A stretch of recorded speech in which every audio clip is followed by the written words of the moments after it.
Autumn descends on Bay Point, Massachusetts, where weathered colonial homes stand sentinel along the historic harbor. On Main Street, Mitchell's Antiquities waits a Revolutionary War-era shop about to transform the life of Rebecca Morgan, a 34-year-old single mother drowning in bills after losing her publishing job in Boston.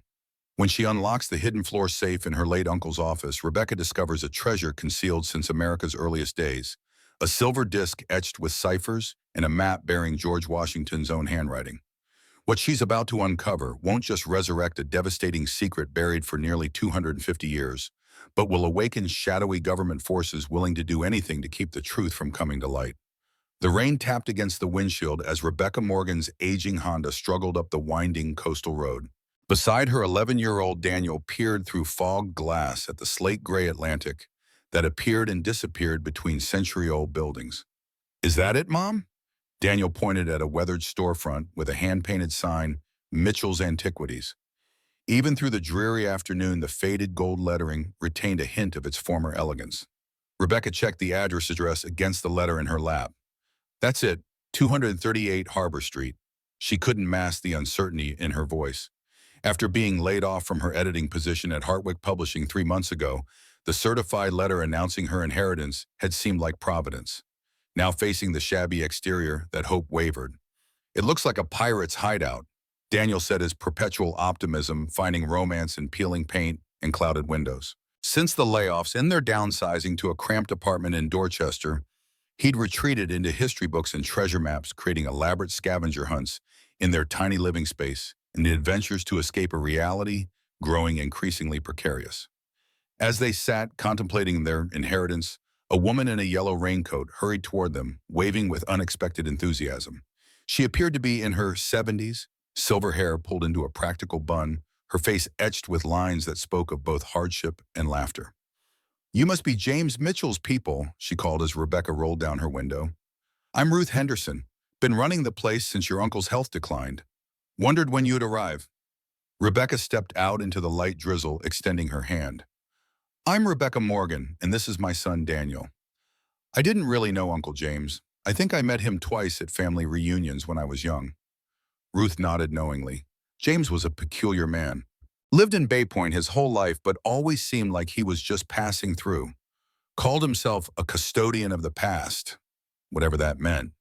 She laughed softly. "Always writing in those leather journals of his." "Did he actually make money with this place?" Rebecca asked, gesturing toward the worn storefront. "Enough to get by. Called it a historical exchange rather than a pawn shop. Specialized in Colonial and Revolutionary War artifacts, had quite a reputation among certain collectors." Ruth pulled a set of tarnished brass keys from her pocket. "Shall we go inside?" The interior of Mitchell's Antiquities took Rebecca's breath away, not with grandeur, but with the meticulous organization of history preserved within its walls. Unlike the chaotic jumble she'd expected from a pawn shop, the main room featured orderly glass display cases containing antique watches, silver coins, delicate silverware, and jewelry. The walls were lined with shelves holding leather-bound volumes, yellowed maps in protective sleeves, and small wooden boxes with handwritten labels.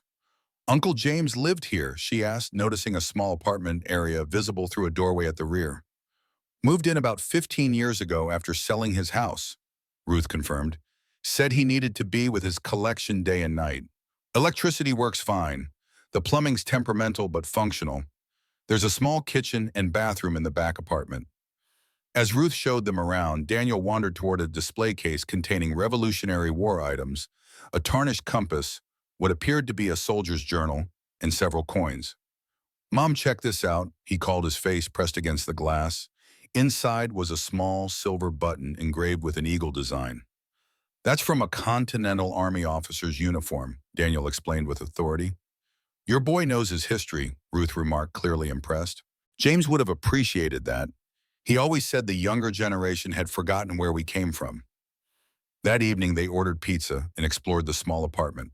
Rebecca had called her former roommate in Boston to have her pack and ship some essential items, deciding they would stay for at least a few days while figuring out their next steps.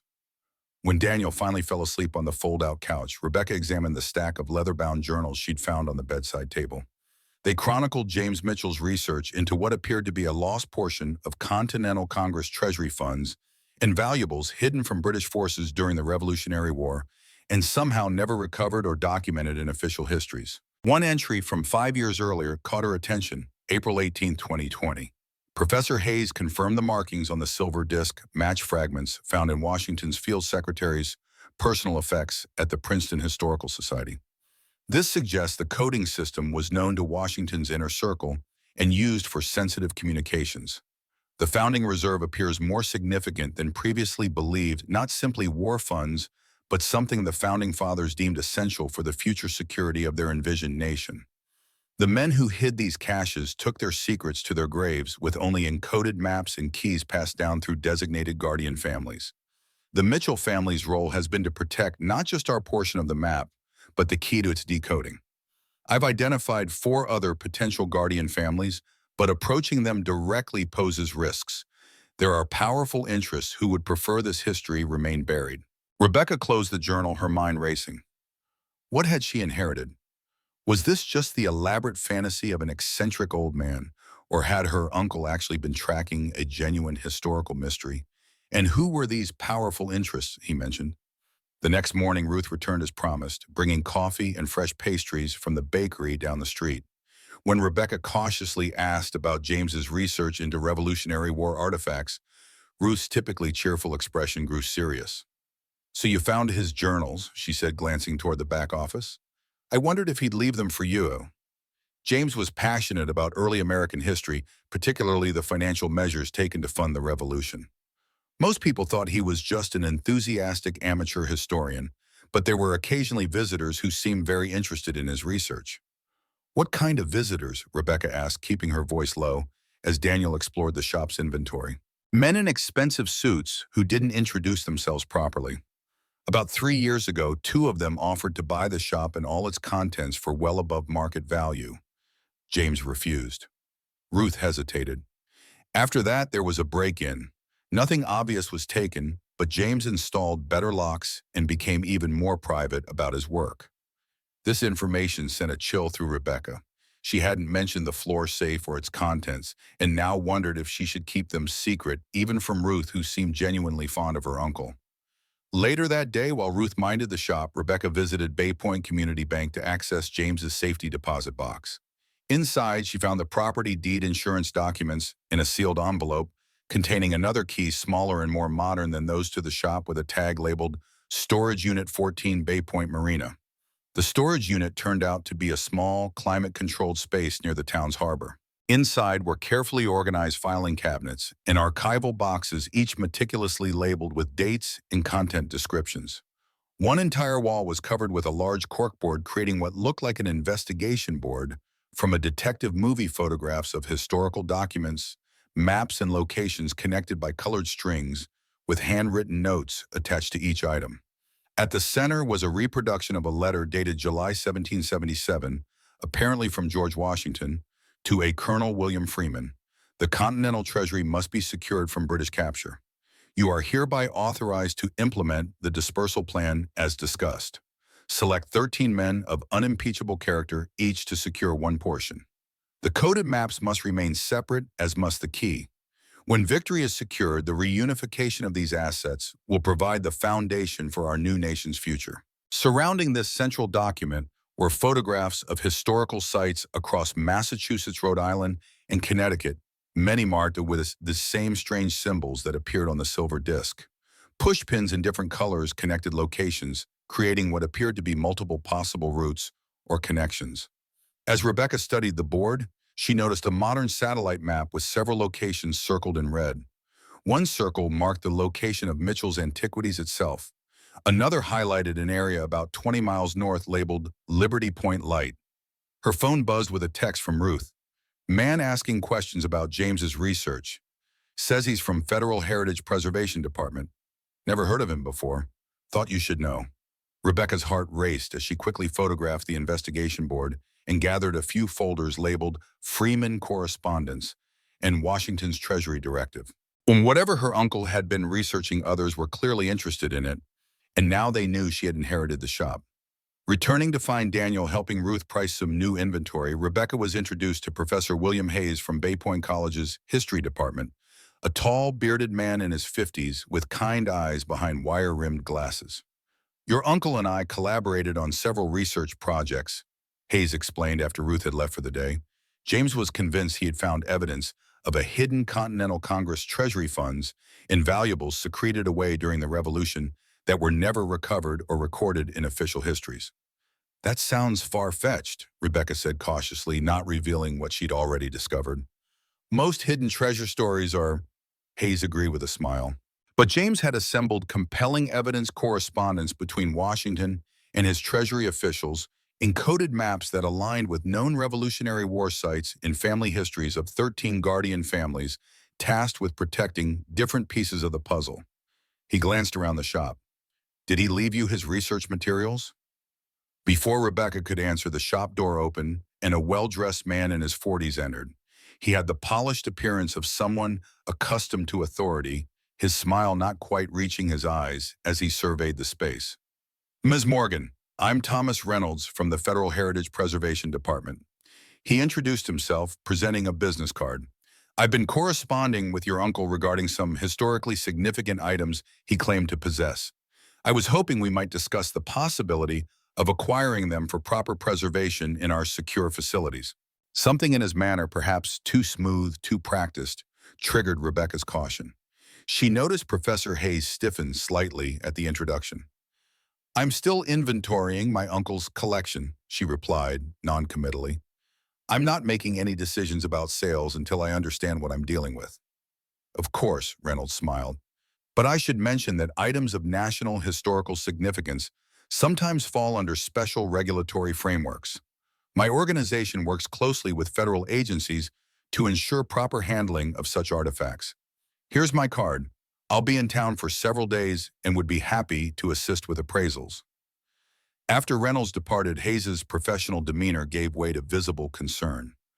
I should warn you, he said quietly, there's no legitimate organization called the Federal Heritage Preservation Department, at least not one recognized by any reputable historical association. Then who was that? Rebecca asked, glancing toward Daniel, who was now examining old coins behind a display case out of earshot. I'm not entirely sure, Hayes admitted, but James mentioned being approached by people claiming government affiliations who seemed extraordinarily interested in his research. He became increasingly cautious in the last few years of his life. The professor hesitated. If James left you anything unusual, documents, artifacts, research notes, I'd be very careful about who you share that information with. That night, after securing the shop and checking that Daniel was asleep, Rebecca spread the materials from the storage unit across the small desk in the back apartment. The Freeman correspondence folder contained photocopies of letters between Colonel William Freeman and several Continental Army officers discussing the dispersal of assets and security protocols for what they referred to as the Founding Reserve. Among the papers was an envelope addressed simply, "To my heir." Inside was a letter in James Mitchell's precise handwriting. Dear Rebecca, if you're reading this, I've passed on and left you with what may seem like a burden, but is actually a legacy of immense importance. Your grandmother Martha often spoke of your curiosity and intelligence qualities that run strong in the Mitchell bloodline. What appears to be a modest pawn shop is actually the culmination of 8 generations of our family's stewardship. The true value lies not in the merchandise, but in what it protects. The back office contains a floor safe combination, 77607. Inside, you'll find my personal journals and the beginning of a path I've spent my life following. The Mitchell legacy now falls to you. Choose wisely who to trust. Not all history is recorded in textbooks, and some treasures are meant to remain hidden until the right moment. Your Uncle James, a secret safe that's so cool, Daniel exclaimed when Rebecca revealed the letter the next morning. Despite her reservations about involving him, she knew her curious son would inevitably discover everything on his own. Better to include him under her supervision. The office was small but organized, with filing cabinets lining one wall and a desk positioned beneath a window overlooking a narrow alley. A faded oriental rug covered most of the wooden floor. Together they rolled back the rug to reveal an old-fashioned floor safe with a manual dial. Rebecca knelt and carefully entered the combination 77607. The safe opened with a satisfying click, revealing a stack of leather-bound journals, a small wooden box, and an envelope yellowed with age. "What's in the box?" Daniel asked, his voice hushed with excitement. Rebecca carefully lifted the wooden box, which was about the size of a hardcover book, intricately carved with a pattern of stars and what appeared to be a compass rose. Inside, nestled in faded velvet, lay an unusual pendant, a silver disc about 2 inches in diameter, engraved with concentric circles and strange markings that resembled neither letters nor numbers, but something in between. "It looks ancient," she whispered carefully, lifting it by the tarnished chain. "There's something else."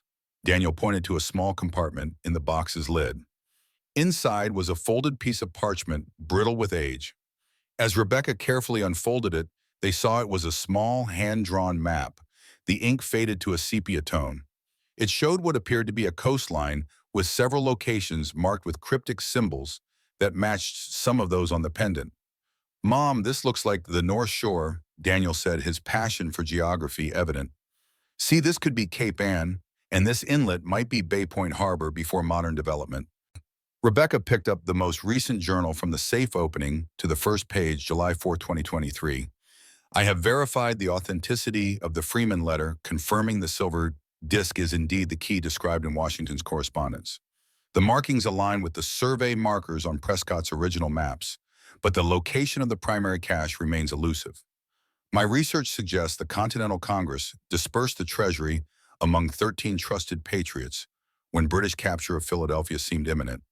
The Mitchell family's role as guardians began with Lieutenant Jonathan Mitchell of the Massachusetts militia, my great-great-great-grandfather, who received one portion of the map. Time grows short. The guardian's responsibility must continue." "Guardian?" Daniel asked, leaning against his mother to get a better look at the journal. "Like a treasure guardian." "I have no idea," Rebecca replied, flipping through more entries. "But he mentioned something called the Founding Reserve repeatedly, in a continental cache that's connected to the founding of the country." As they continued exploring the journals, Rebecca grew increasingly intrigued. James Mitchell had been meticulously researching what appeared to be a lost portion of the Continental Congress treasury funds and valuables that had been hidden from British forces during the Revolutionary War and somehow never recovered or documented in official histories. "Mom, look at this," Daniel said, carefully examining the pendant under the desk lamp. "If you turn it certain ways, some of the marks line up differently. It's like some kind of decoder." Rebecca watched as her son, always clever with puzzles, manipulated the disc, aligning different markings with what appeared to be a fixed pointer on the outer edge. "You might be right. Uncle James' notes mentioned something about the disc being a key, but not in the traditional sense." Later that night, after Daniel had fallen asleep, Rebecca continued reading through the journals. One entry from 3 years earlier caught her attention. August 17, 2020.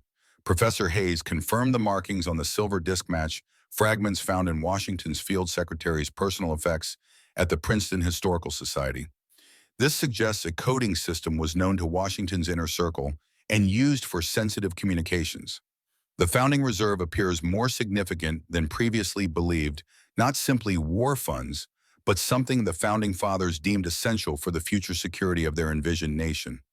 The men who hid these caches took their secrets to their graves with only encoded maps and keys passed down through designated guardian families.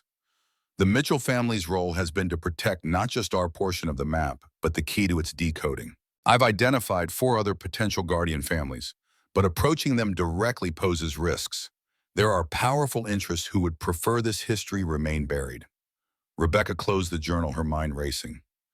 What had she inherited? Was this just the elaborate fantasy of an eccentric old man, or had her uncle actually been tracking a genuine historical mystery? And who were these powerful interests he mentioned? The next morning, Ruth returned as promised, bringing coffee and fresh pastries from the bakery down the street. When Rebecca cautiously asked about James's research into Revolutionary War artifacts, Ruth's typically cheerful expression grew serious. "So you found his journals," she said, glancing toward the back office. "I wondered if he'd leave them for you." The older woman sighed, settling into one of the antique chairs by the counter. "It's time for some honesty between us. I wasn't just James's shop assistant. I was assigned to monitor him." "Assigned by whom?" Rebecca asked, suddenly wary. Ruth's eyes, sharp and alert despite her age, studied Rebecca carefully. I was CIA Counterintelligence Division until 1997. After retirement, I occasionally took contract work monitoring persons of interest. 15 years ago, I was asked to keep an eye on your uncle, a simple observation assignment. Rebecca felt her body tense. You were spying on him for whom? Initially for an unnamed government department. Your uncle's research into certain Revolutionary War artifacts had triggered some algorithm somewhere. Ruth smiled thinly. But after a few years of watching James, I became convinced he wasn't delusional or dangerous, just a passionate historian pursuing a legitimate mystery. So you stopped reporting on him? Not exactly. I started filtering what I reported, and eventually I warned him he was being watched. Ruth's expression softened. James wasn't surprised. He'd suspected for years. After that, we developed a system. I continued to monitor him while actually helping protect his research. Why are you telling me this now? Rebecca asked. Because the man who visited yesterday Reynolds isn't who he claims to be. And because the sedan that's been parked across the street since yesterday isn't from any legitimate historical society. Ruth's voice dropped lower. You found something in that shop, haven't you?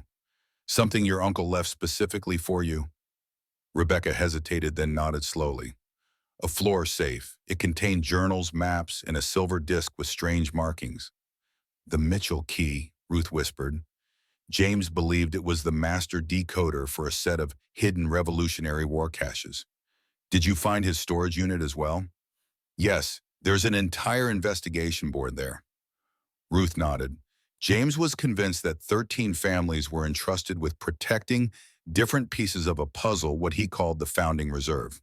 Not just money, but land grants, resource rights, in documents the Founding Fathers deemed too valuable to risk falling into British hands. And you believe this? Rebecca asked skeptically.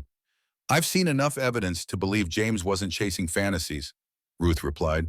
More importantly, so do certain people within the government, people who operate without oversight or accountability. Daniel burst into the apartment from the shop front. Mom, there's a black car parked outside and a man with sunglasses is taking pictures of the store. Ruth stood quickly. We need to move fast. Is there anything else from the safe you haven't shown me? Just this, Rebecca produced the yellowed map fragment. Daniel thinks it shows the coastline north of here. Ruth examined it carefully. Liberty Point Light. It's an old lighthouse about 20 miles up the coast. James mentioned it several times. She glanced at the silver disc. He believed the first cache was hidden there. We should call Professor Hayes, Rebecca suggested. Good idea, and there's someone else who should join us, Frank Sawyer. He was James's oldest friend, lives just outside town. Vietnam veteran weapons collector, and the only other person James fully trusted with his research. Within an hour, Professor Hayes had arrived examining the silver disc with barely contained excitement. The craftsmanship is extraordinarily consistent with late 18th century silverwork. These markings incorporate elements of a cipher system Benjamin Franklin developed. Can you decode it? Rebecca asked. Not completely. Franklin's system was personalized by each user, but with the map fragment in the right location. Hayes looked up, his academic reserve giving way to genuine excitement. This could be the most significant Revolutionary War discovery in decades. The shop's bell jingled, and Ruth ushered in a weathered man in his late 70s. Despite his age, Frank Sawyer moved with the deliberate precision of someone accustomed to physical discipline. His weathered face was framed by close-cropped white hair, and his piercing blue eyes surveyed the room with military assessment. So, you're Martha's girl, he said, his voice a gravelly rumble. James spoke highly of you, said you had the Mitchell intuition. Without waiting for a response, he turned to the silver disc on the table. You found it. Good. There's not much time. Mr. Sawyer thinks we're being watched, Ruth explained, and not just by Reynolds's people. There are multiple interests at play, Sawyer confirmed. The group Reynolds represents is just the most visible. They call themselves the Historical Security Division, a shadow department operating under nominal National Archives oversight, but with their own agenda and funding. What do they want? Rebecca asked. Control, Sawyer stated flatly. The documents and rights hidden in these caches potentially impact resource allocations worth billions in today's economy: mining rights, water rights, land ownership. The 13 original Guardian families were charged with protecting these assets until America was secure enough to use them as the founders intended. And who decides When that is, Rebecca challenged. That's the question, isn't it? Sawyer's weathered face creased in a humorless smile. James believed the time was approaching. That's why he accelerated his research in recent years. Professor Hayes spread the map on the table. If we combine the geographical references in James's notes with the symbols on the disk, Liberty Point Light appears to be the location of the first cache. We should go immediately, Sawyer urged. Reynolds will be back with reinforcements once he reports to his superiors. Wait, Rebecca protested. You're suggesting we just drop everything and go treasure hunting, based on my eccentric uncle's conspiracy theories. Your uncle was many things, Sawyer said quietly, but delusional wasn't one of them. He was a Marine Corps colonel with a distinguished service record and a PhD in early American history, and I don't think his death 3 months ago was from natural causes. A heavy silence fell over the room. What do you mean? Rebecca finally asked.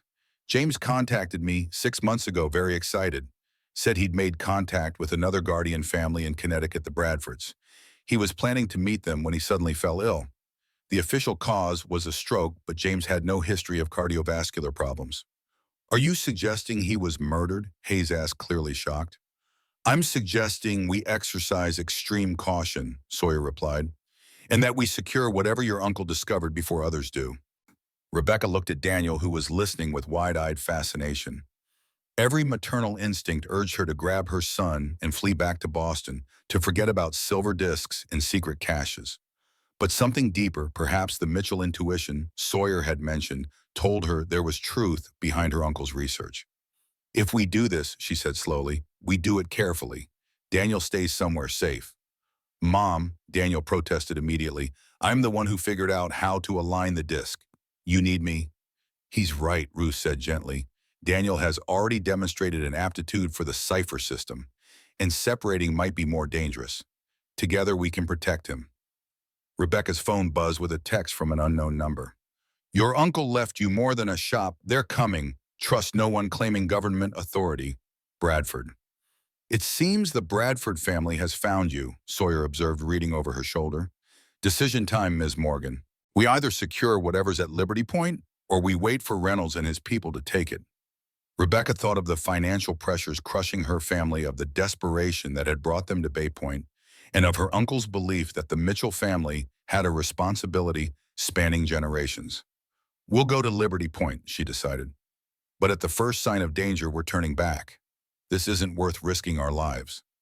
History is always worth risk, Ms. Morgan, Professor Hayes said quietly. The question is whether we're worthy of the history entrusted to us. As they prepared to depart, Ruth pulled Rebecca aside. There's something else you should know. The night James died, he called me. Said he'd discovered the disc contained more than location ciphers. It held a message from the founders themselves about the true purpose of the founding reserve. What was the message? Rebecca asked. He never got the chance to tell me, Ruth replied, her eyes clouding with memory. His last words were not gold, but something far more valuable, a vision for America that was too far ahead of its time. Outside, the black sedan was gone, but Rebecca felt certain they were still being watched. As they loaded into Sawyer's weathered Jeep, she clutched the wooden box containing the silver disc, wondering what chain of events they were about to set in motion and whether her uncle's legacy would prove to be salvation or danger for her family. The autumn sun filtered through swaying leaves as they pulled away from Mitchell's Antiquities, unaware that their departure was indeed being observed not just by Reynolds' people, but by others with a much longer connection to the secrets they pursued. The hunt for the founding reserve had officially begun, setting in motion events that would challenge not just Rebecca's understanding of history, but her role within it. Liberty Point Lighthouse stood sentinel on a rocky promontory, its weathered white tower gleaming in the afternoon sun. Dating back to 1796, it had guided mariners through treacherous waters for over 2 centuries, bearing silent witness to the birth and growth of a nation. As Sawyer's Jeep navigated the winding coastal road, Rebecca found herself wondering how many secrets this stretch of New England coastline had kept. The lighthouse was built after the Revolution, Professor Hayes explained, consulting his notes. But James's research indicated it replaced an earlier signal station dating to 1775, one of the chain of beacons used to warn of British naval movements. Perfect place to hide something, Daniel observed from the back seat where he'd been studying the silver disc with a pocket magnifier Ruth had provided. Everyone would be watching the sea, not what was hidden behind them. Rebecca noticed Sawyer checking the rearview mirror frequently. "Are we being followed?" she asked quietly. "Not directly," the Vietnam veteran replied. "But there was a black SUV at the gas station when we passed through Rockport. Government plates." His weathered hands tightened on the steering wheel. "They're tracking our general direction, not tailing us." "How would they know where we're going?" Rebecca asked. "Because Liberty Point was on your uncle's investigation board," Ruth answered from the back seat. "If they've been monitoring his research, they'll have the same list of potential cache sites we do." The parking area near the lighthouse was nearly empty. Tourist season long past. A single National Park Service truck sat near the visitor center, which displayed a close for the season sign. Beyond the lighthouse rose against the blue October sky, its red lantern room vibrant against the whitewashed tower. "Park ranger," Sawyer muttered, nodding toward a uniformed figure checking the building's locks. "Could be legitimate, could be surveillance. Let's play it casual, just history buffs, taking photos." They approached the lighthouse path, cameras and tourist maps in hand. The ranger, a middle-aged woman with sun-weathered skin, nodded politely as they passed. "Visitor center's closed till spring," she called, "but you can walk the grounds till sunset." "Perfect timing," Hayes responded cheerfully. "We're just here for some photographs of the lighthouse for a local history project." Once beyond earshot, Sawyer directed them toward a natural path that circled behind the lighthouse toward the rocky shoreline. "The map fragment shows a location relative to the lighthouse, not inside it," he explained. "Based on the angles and the sunrise marker on the disk, we're looking for something."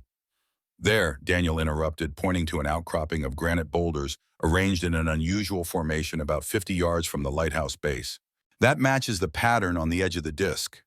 The formation was indeed striking, three massive boulders balanced against one another, creating what appeared to be a natural arch with a small hollow beneath. Centuries of storms had weathered the granite smooth, but there was something deliberately placed about their arrangement. "The colonists wouldn't have moved these boulders," Hayes said, studying their size. "But they might have chosen a natural formation as a marker."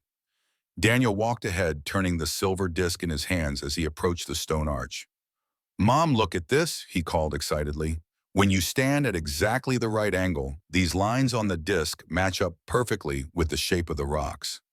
Rebecca joined him, and indeed, from their position, the curved lines etched on the outer ring of the disc aligned precisely with the contours of the stone formation against the horizon. "That can't be coincidence," she murmured. "No," Sawyer agreed, scanning the area with military precision. "That's confirmation. Let's check beneath the arch." The hollow under the granite arch was shallow but extended deeper into shadow. Hayes produced a powerful flashlight and illuminating what appeared to be natural rock wall. "I don't see anything," Rebecca said, disappointment evident in her voice. "Wait," Daniel said, studying the disc again. "The center pattern only aligns at a specific time." He looked up at the sun's position.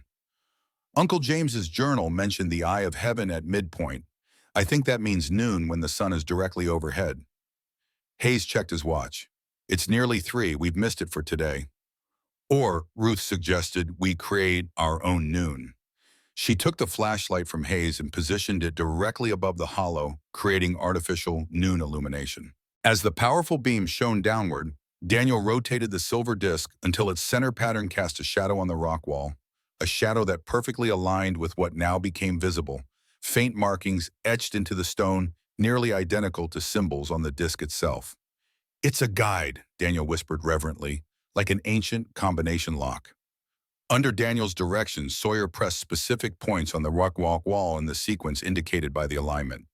After the fourth pressure point, a grating sound emerged from within the stone, and a section of what had appeared to be solid rock shifted inward. A concealed compartment. Hayes breathed his academic reserve, giving way to childlike wonder. Ingenious 18th century engineering. The opening revealed a small cavity just large enough to contain a cylindrical object wrapped in layers of oilskin and sealed with beeswax. With gloved hands, Hayes carefully extracted it and brought it into the daylight. "We should document everything before opening it," he advised, producing a digital camera. After photographing the package from multiple angles, Hayes carefully removed the protective wrappings to reveal a brass tube with a screw cap, similar to those used for maritime documents in the colonial era. Inside was a rolled parchment remarkably preserved thanks to the waterproof container and the dry conditions of its stone vault. Let me Hayes said, his training in historical document handling evident as he gently unrolled the parchment on a flat boulder surface. The document contained three elements: a letter, a partial map, and what appeared to be a manifest list. The letter, written in a flowing 18th century hand, began July 17, 1777, Colonel Freeman. The enclosed portion of the Providence design must be secured beyond all risk of British interception. Lieutenant Mitchell has demonstrated unwavering loyalty and discretion, qualities essential for this sacred trust. The portion committed to his care represents 1/13th of the whole, meaningless alone, but vital to the complete design. When properly aligned with its companion pieces, it shall reveal locations of resources secured for our posterity's benefit, not for immediate advantage, but for the long vision of a nation that might, with proper stewardship, endure for centuries beyond our own brief span. The Mitchell family's commitment to this trust must extend beyond our current struggle, potentially for generations. When America stands secure and the time is deemed appropriate by consensus of the guardian families, these resources shall be reunited for their intended purpose. The bearer of the silver key shall be acknowledged as the true Mitchell guardian. With highest regard, B. Franklin. Benjamin Franklin, Ruth whispered. It's authentic. Hayes studied the signature with professional scrutiny. The handwriting is consistent with Franklin's known correspondence from this period. If this is a forgery, it's extraordinary. Rebecca examined the partial map, which appeared to show territories extending far beyond the 13 colonies, including vast regions that would later become part of the Louisiana Purchase. This can't be right, she said. These Western territories weren't American in 1777. How could the Continental Congress claim resource rights there? That's what makes this so remarkable, Hayes replied, his voice tense with excitement. This suggests the Founding Fathers were securing future resources decades before the territories were officially acquired, perhaps making secret arrangements with France and Spain that never appeared in official treaties. The Manifeste Trebon, Sawyer pointed to the third document. What does it list? Hayes carefully examined the faded text. Mining concessions, water rights, timber reserves, and something called perpetual tribal compacts with various Native American nations. He looked up, his expression grave. If authentic, these documents potentially impact modern resource rights worth billions, which explains why people are so interested in keeping them buried, Ruth concluded. A distant car door slam brought their attention back to their surroundings. Through the trees, they could see two black SUVs pulling into the lighthouse parking area. Time to go, Sawyer said quietly, helping Hayes rewrap the documents. Back route to the Jeep. Move naturally, no running. They circled wide around the lighthouse using the coastal brush as cover. From their position, Rebecca could see four men in dark suits speaking with the park ranger, who was gesturing toward the lighthouse. Government agents, she whispered. Worse, Ruth replied. I recognize the tall one, Alexander Blackwood, Historical Security Division. He's not just an agent, he's their director of field operations. Well, they reached the Jeep without being spotted and took a maintenance road that circled behind the visitor center, avoiding the main entrance where the SUVs were parked. They'll figure out we've been here soon enough, Sawyer said as they rejoined the coastal highway. The ranger will report visitors matching our description. Where do we go now? Rebecca asked, cradling the brass tube containing the Franklin documents. Not back to Bay Point, Ruth said firmly. They'll be watching the shop and probably your storage unit as well. We need somewhere secure to examine these findings and plan our next steps. I have a colleague at the Peabody Essex Museum in Salem, Hayes suggested. Sarah Coleman, Conservation Department. If anyone can properly authenticate these documents without official channels, it's her. Can she be trusted? Sawyer asked bluntly. She worked with James on several historical restoration projects, Hayes replied. He trusted her. A quick call confirmed Coleman was at the museum and willing to assist with examining potentially significant historical documents that needed discretion. Hayes was deliberately vague about details over the phone. As they drove towards Salem, taking an indirect route to ensure they weren't followed, Daniel continued studying the silver disc. Mom, the disc has more alignments than just the one we used, he said excitedly. I think each section corresponds to a different cache location. See how these symbols match coordinates on the partial map we found. Rebecca studied the patterns her son indicated. You might be right, but we'd need the other parts of the map to make sense of them. which means finding other guardian families, Ruth concluded. The Bradfords in Connecticut, Sawyer reminded them. James was in contact with them before he died. And whoever sent that text warning us, Rebecca added. The Peabody Essex Museum's conservation laboratory was located in a secure basement level, accessible only by staff keycard. Sarah Coleman, a petite woman in her 50s with precise movements and alert eyes, greeted them with professional curiosity. Professor Hayes? She nodded, then glanced at the others. You didn't mention you'd be bringing a research team. Security precautions, Hayes explained. These items potentially have significant historical and political implications. Coleman raised an eyebrow but led them into a climate-controlled workroom equipped with specialized lighting and imaging equipment. What are we examining? She asked. Hayes carefully unwrapped the brass tube and explained their discovery while Coleman donned cotton gloves. Her professional demeanor gave way to visible excitement as she gently unrolled the parchment under proper lighting. Extraordinary preservation, she murmured, examining the documents through a magnifier. The paper composition, ink formulation, watermarks all consistent with late 18th century American production. She studied the signature with particular attention. I've worked with authenticated Franklin correspondence. This shows his characteristic pressure patterns and flourishes. You believe it's genuine? Rebecca asked. Preliminary assessment suggests authenticity, but I'd need to perform spectrographic analysis and comparison against known samples for verification. Coleman looked up. Where did you find this? Before anyone could answer, Ruth's phone buzzed. She checked the message, her expression darkening. Mitchell's Antiquities has been sealed off public health hazard, according to the notice posted, and 2 men in suits were seen entering your storage unit at the marina. They're moving faster than I expected, Sawyer muttered. Coleman observed their reactions with growing concern. Perhaps you should tell me what's really happening here. Hayes gave her a condensed explanation of the founding reserve and guardian families. To her credit, Coleman listened without interruption, her scientific skepticism evident but not dismissive. So you believe these documents are part of a deliberately hidden Continental Congress Treasury system? She clarified. One that potentially impacts modern resource rights. Yes, Hayes confirmed, and there are powerful interests intent on controlling this information. Coleman's response surprised them. That actually explains something that's puzzled me for years. In 2018, we received an unusual request from the Department of Interior to surrender certain colonial-era land grant documents for national security review.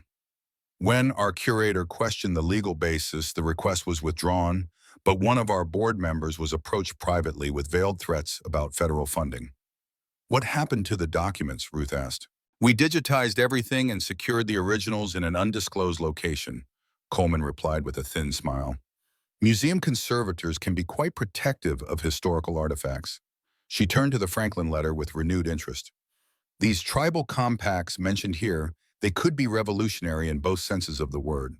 Colonial-era treaties with Native American nations are foundational to modern legal claims, but many were conveniently lost during westward expansion.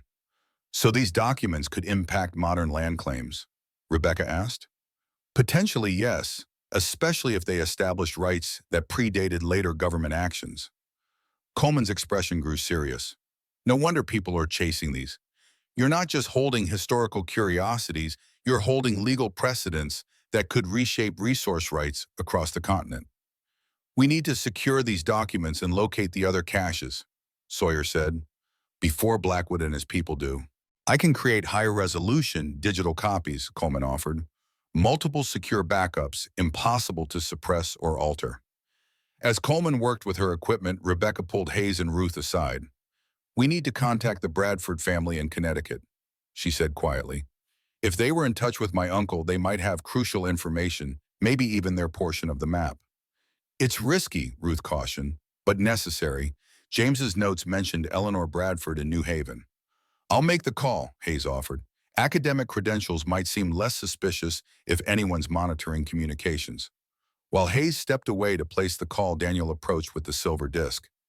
Mom, look at this, he said, pointing to markings around the edge. These aren't just coordinates. Some of them are letters in a substitution cipher. Franklin invented a phonetic alphabet that replaced English letters with symbols based on their sounds.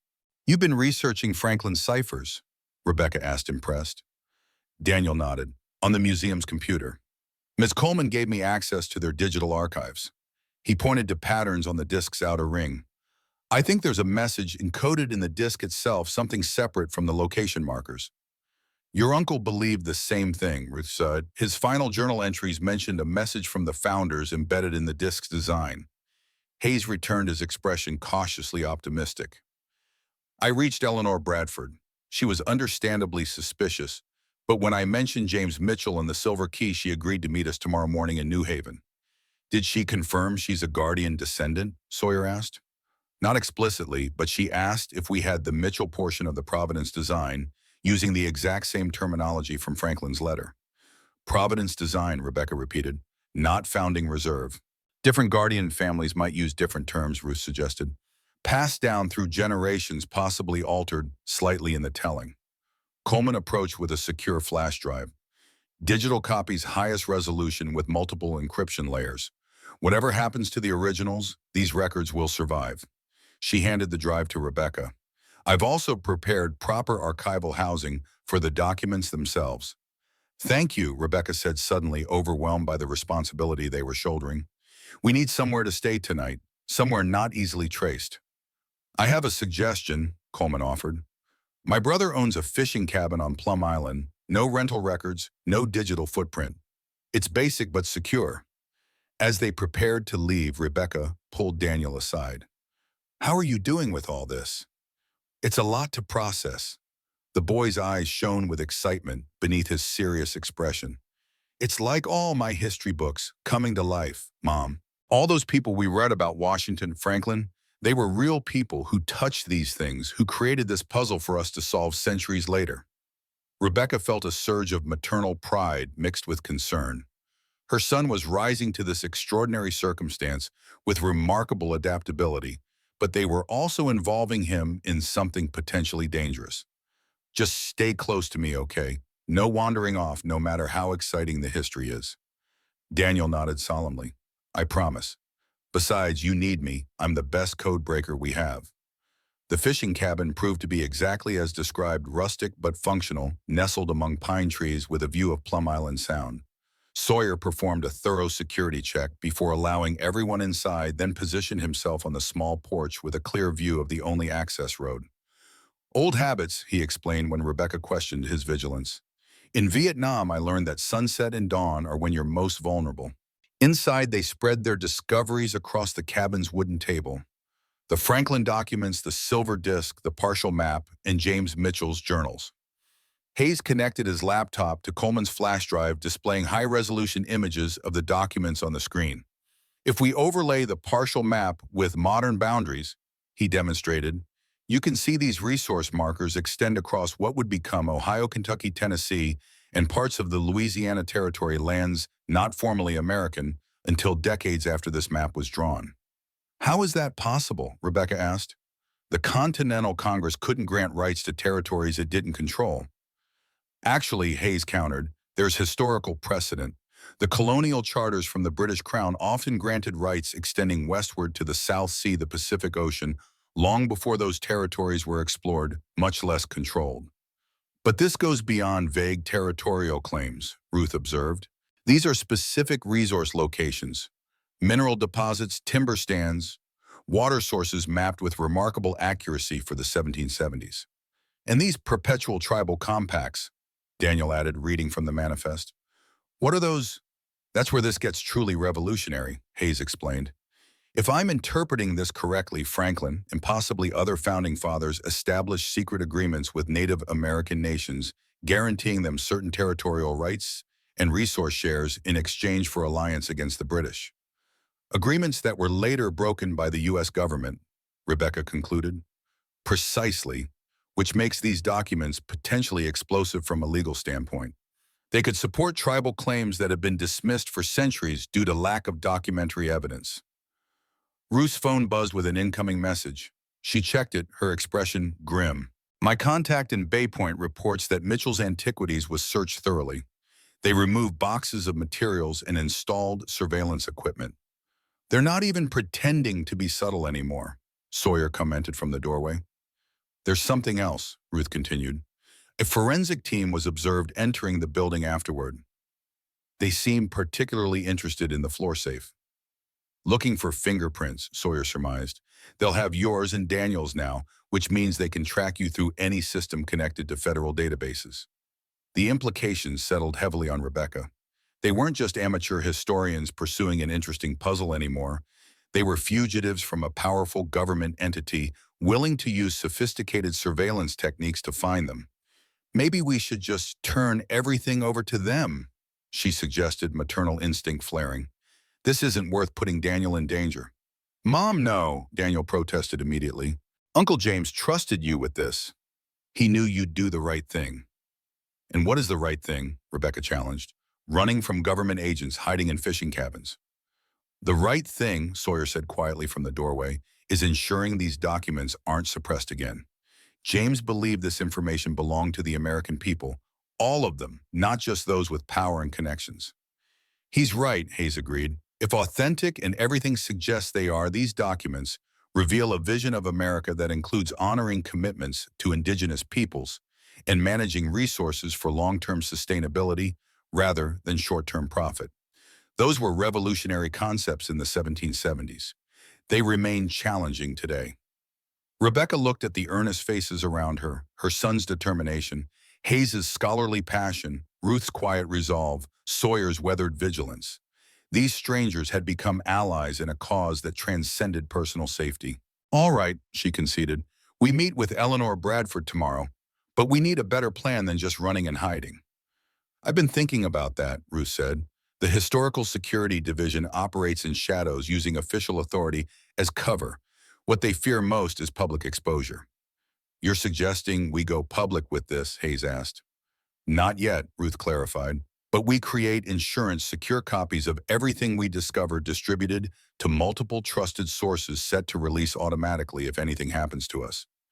Digital dead man switch, Daniel said, earning surprised looks. What I read spy novels. The boy's right, Sawyer nodded approvingly. Standard intelligence tactic. Ensures the information survives even if the messengers don't. The conversation was interrupted by the distant sound of a vehicle on the access road. Sawyer immediately doused the cabin lights, moving to a window position with clear sight lines. Single vehicle moving slowly. Lights off, he reported. Could be locals, could be trouble. Rebecca pulled Daniel close as they waited in tense silence. The vehicle stopped some distance from the cabin, its engine cutting off. Stay here, Sawyer instructed, producing a weathered M1911 .45 caliber pistol from his jacket. Back door if you hear trouble. You carry that everywhere, Hayes whispered, eyeing the weapon. Since 1968, Sawyer replied without elaboration, slipping outside. Minutes of silence stretched painfully until Sawyer's silhouette reappeared in the doorway. False alarm, local game warden checking the area, he's moving on. The collective tension eased, but the incident reinforced their vulnerable position. We should take shifts watching, Ruth suggested. I'll take first watch. I'll take second, Sawyer agreed. The professor third.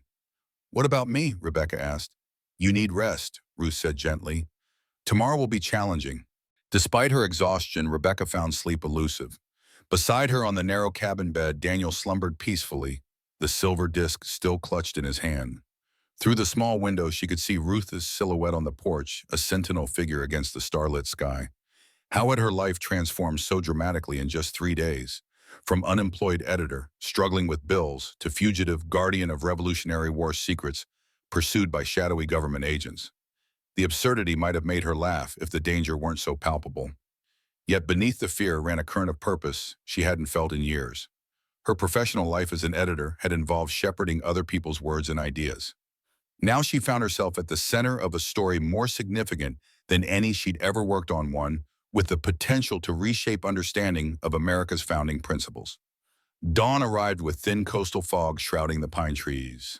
Ruth woke her gently, offering a cup of instant coffee. Quiet night, she reported. We should move soon before the day boaters arrive. They packed efficiently, leaving the cabin exactly as they had found it.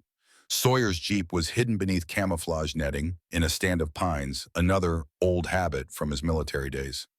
New Haven is about 2 hours from here, Hayes said as they pulled onto the coastal highway. Eleanor Bradford agreed to meet us at her home at 11. Did she say anything about what her family preserved? Rebecca asked. Only that it would complement what we've discovered. She was understandably cautious on the phone. They stopped once to refuel and change vehicles, switching to Coleman's Subaru, which she had offered as less conspicuous than Sawyer's distinctive Jeep. Blackwood's people will be looking for a group of 2 men, 2 women, and a boy, Ruth explained. We'll separate for the approach to Bradford's house.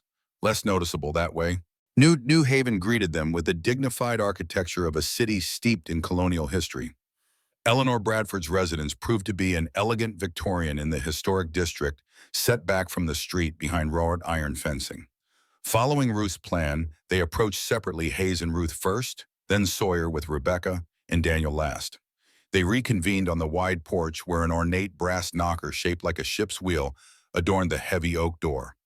Before they could knock, the door opened to reveal a striking woman in her late 70s, silver hair framing an aristocratic face with penetrating blue eyes. Despite her age, Eleanor Bradford stood ramrod straight, her posture suggesting military bearing. Professor Hayes. She nodded, then surveyed the others with keen assessment. And these must be the Mitchell Guardian and her associates. Her gaze settled on Daniel. Including a young decoder, I see. James mentioned your aptitude in his letters, young man. You knew I existed? Daniel asked, surprised. James kept me informed about his successor preparations, Eleanor replied, ushering them inside. Please come in quickly. This neighborhood has too many windows and too few secrets. The interior of the Bradford home reflected old New England wealth, antique furnishings, oil paintings of stern-faced ancestors, and glass cases displaying historical artifacts. Eleanor led them to a wood-paneled study lined with bookshelves and sealed with a heavy door. This room is regularly swept for electronic surveillance, she explained, activating an electronic jamming device on her desk, a necessary precaution in my former line of work. Which was, Rebecca asked. Naval Intelligence Captain, retired 1997. Eleanor answered crisply. The Bradford family has maintained military connections since the Revolution. My ancestor, Major Thomas Bradford, served under Washington at Valley Forge. She studied Rebecca intently. You have the silver key. Daniel produced the disc from his pocket. Eleanor examined it without touching, her expression softening. The Mitchell key? James described it perfectly. She moved to an antique secretary desk in the corner, unlocking it with a small key from a chain around her neck. From a hidden drawer, she removed a wooden box remarkably similar to the one that had contained the silver disc, though with different decorative carvings. Major Bradford was one of the 13 men chosen by Colonel Freeman to safeguard portions of what they called the Providence design. She explained, opening the box to reveal a brass object that resembled a sextant, but with unusual modifications. Like your Mitchell ancestor, he passed the responsibility down through generations, though the full meaning was gradually lost. By my grandfather's time, it was simply a family heirloom with historical importance. Hayes examined the brass instrument with reverent care. This appears to be a modified surveyor's transit used for precise geographical measurements in the 18th century. The modification suggests it was customized for very specific calculations. It aligns with the silver disc, Eleanor confirmed. The markings on your disc correspond to measurement points on this transit. Together, they can calculate precise locations from the partial maps each Guardian family preserved. Did you show this to my uncle? Rebecca asked. A shadow crossed Eleanor's elegant features. No, though I intended to eventually. But shortly after his initial contact, I received inquiries from men claiming to represent historical preservation societies, asking very specific questions about Revolutionary War artifacts in my family's possession. Her expression hardened. My family has been in Connecticut politics for 6 generations, Ms. Morgan. I recognize government intelligence operations when I encounter them. Alexander Blackwood? Ruth asked. Among others, Eleanor confirmed. When they became particularly insistent, I used family connections to make inquiries. What I discovered concerned me deeply. She retrieved a file from her desk. These men represent a department that officially doesn't exist, the Historical Security Division. Ostensibly part of the National Archives, but operating with unusual autonomy and direct cabinet-level oversight. What exactly are they protecting? Hayes wondered aloud. Control, Eleanor stated simply. The documents and maps we've inherited potentially impact resource rights worth billions, possibly trillions, in today's economy. Mining rights, water rights, land ownership, in strategic locations all established before modern regulatory frameworks existed.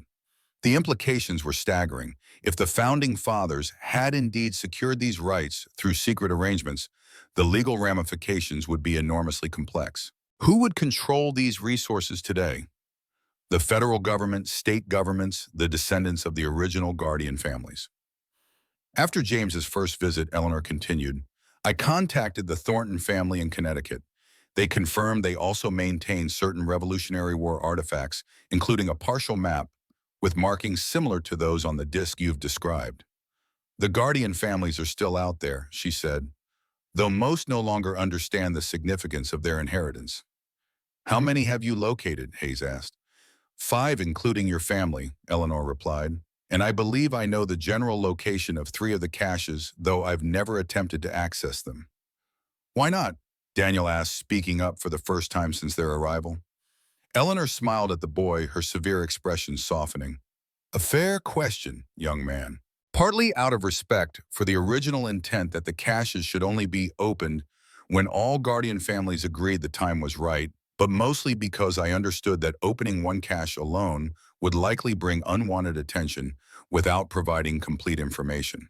The collection was deliberately dispersed so that no single portion would be useful without the others. Like a puzzle with the pieces scattered. Daniel nodded, understanding immediately. Precisely, Eleanor confirmed. But now circumstances have forced our hand. If Blackwood's division is actively pursuing the caches, we must act quickly to ensure they don't control the narrative or the resources. She spread a map across her desk. Based on what you've discovered at Liberty Point and what the Bradford family has preserved, I believe the next cache is located at Valley Forge, Pennsylvania. Valley Forge, Rebecca questioned. That's one of the most thoroughly documented historical sites in America. How could a cache remain hidden there for centuries? Because historians look for what they expect to find, Eleanor replied. No one has been searching for hidden compartments with the specific alignment tools we possess. She demonstrated how the Bradford transit, when combined with the Mitchell disk, created a projection system that could pinpoint locations with remarkable precision. Valley Forge was chosen for profound symbolic reasons, she explained. It represented the Continental Army's darkest winter when faith in the Revolution was tested most severely. What better place to hide resources intended for America's future security? There's something else you should know, Eleanor said, her expression grave. I don't believe James Mitchell died of natural causes. The room fell silent.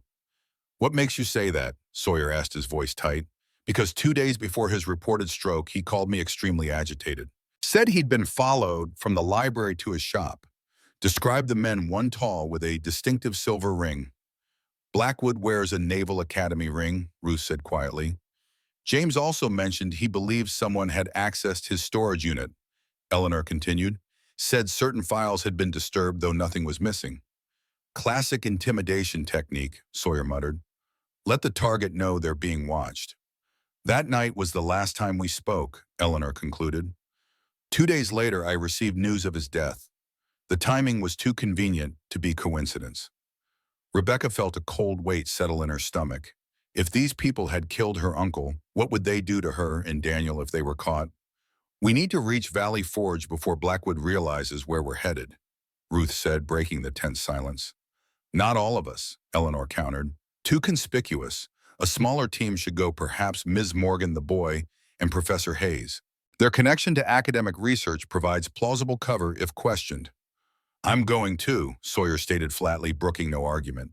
And I'll coordinate remote support, Ruth added. I still have contacts who can monitor Blackwood's movements without triggering alerts. Eleanor turned to Rebecca. Before you leave, there's something else James wanted you to have. She retrieved a small leather pouch from her desk drawer. He left this with me during his visit, said it belonged with the Mitchell key if anything happened to him. Inside the pouch was a small brass key with an unusual triangular head. He called it the Washington key, Eleanor explained, said it would unlock the heart of the design when the time was right. As they prepared to depart for Valley Forge, Daniel approached Eleanor with the silver disc. Ms. Bradford, look at these markings on the inner ring, he said, pointing to a series of symbols. I think they're a phonetic alphabet, like the one Benjamin Franklin invented. Eleanor examined the disc with newfound interest. You may be right, young man. Franklin created several cipher systems during the Revolution. If we overlay the Bradford transit markings with these symbols, Daniel demonstrated aligning the two artifacts, they create a readable pattern. See how the lines intersect. Eleanor's eyes widen. Ingenious. The message can only be read when multiple guardian pieces are brought together, ensuring no single family could interpret it alone. What does it say? Rebecca asked, watching the alignment. It's incomplete, Daniel replied. We'd need more pieces. But these words are clear. Not gold nor silver constitutes the wealth of nations, but the sustainable. He frowned. The rest needs another alignment. The sustainable stewardship of Providence's gifts, Eleanor finished. It's a quote from Franklin's private writings on national prosperity, one rarely included in historical collections. The revelation cast their mission in a new light. The founding reserve, or Providence design as the Bradford family called it, wasn't simply about hidden treasure or land rights. It represented a philosophy of resource management centuries ahead of its time. We should move quickly, Sawyer urged. Blackwood's people will be expanding their search perimeter. Take my car, Eleanor offered. It's registered to a family trust, harder to trace than rental vehicles. As they transferred their materials to Eleanor's Volvo, a sleek black sedan turned onto the street, moving slowly past the house. Don't react, Sawyer murmured. Keep loading natural movements. The sedan continued past, but the message was clear. Their window of safety was closing. Eleanor pressed a flash drive into Rebecca's hand.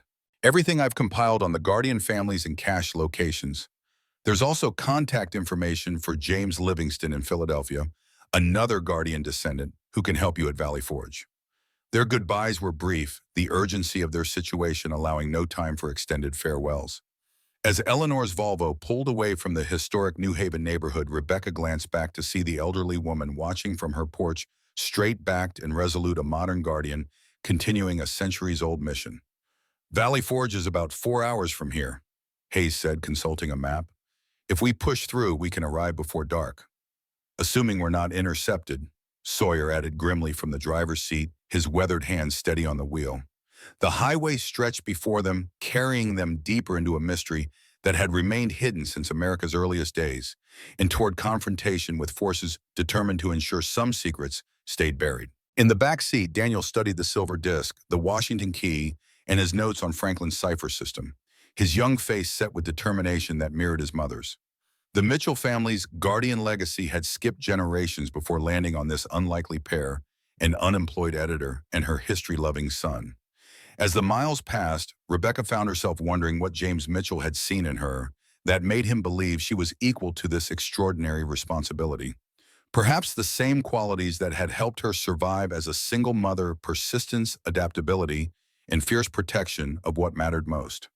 Whatever lay ahead at Valley Forge, she would face it with the same determination that had carried her through life's previous challenges.